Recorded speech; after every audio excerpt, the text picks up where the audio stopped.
নিজের কুরবানি নিজে দিবেন বলে হুজুর যা কইছিলেন এতক্ষণ এটা ঠিক আছে, এখন যেটা কইছেন এটা তো আমাদের বিপরীত কইলেন। হুজুর কোন দিনের লাগে পরিষ্কার ভাষায় কথা বলি, আমার সাথে রাগ করেন গুসা করি না, আমার কিছু নেই। মাস আলা মসজিদের ইমাম, মসজিদের মুয়াজ্জিন, এলাকার হুজুর, আপনার কুরবানি দেওয়ার দায়িত্ব না, আপনার কুরবানির দায়িত্ব আপনার নিজের। এখন আপনারা বলবেন যে আমরা দেই বেতন, মাস শেষে হুজুর বেতন নেয়, খায় আমার বাসায়, আর কি যে কর। না না না না, কুরবানি আপনার।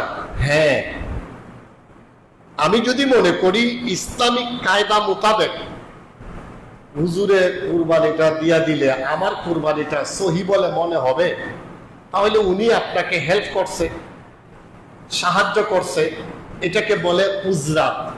যদি উনার দ্বারা আপনার গরু কুরবানি দেন তাহলে উনাকে পারিশ্রমিক দিতে হবে, উজরাত দিতে হবে। এটা হাদিয়া না, এটা দয়া না, এটা দয়া না, হাদিয়া না, এটা উনার খাও না, এটা মজুরি।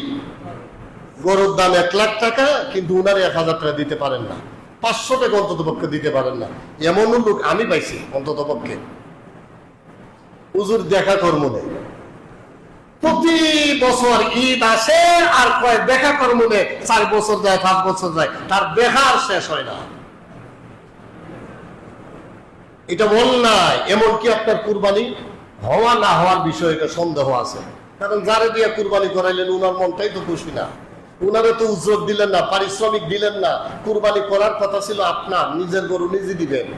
এখন ওই মসজিদের ইমাম, মসজিদের খতিব, মসজিদের মুয়াজ্জিন সাহেব, খাদেম সাহেব আপনার গরুটা হেল্প করেছেন, জবাই দিয়েছেন, ওনাকে পারিশ্রমিক নগদ নগদ নগদ ফেক করবেন। এটা ওনার পাওনা, এটা ওনার প্রতি দয়া না, এটা ওনার পাওনা, ওনার পারিশ্রমিক, ওনার মজুরি, উজরাত। হাদিয়ার উজরাত ভিন্ন জিনিস। আমাকে এসে বলে হুজুর দোয়া করে হাদিয়া দিচ্ছেন, সুন্নাহ। কিন্তু আমি যদি কোনো কাজ করি আমাকে আপনি পারিশ্রমিক দিতে হবে। এটা হুজুরের কাজ করছে, ওনাকে পারিশ্রমিক সম্মানই দিতে হবে, এটা পরিষ্কার বিষয়।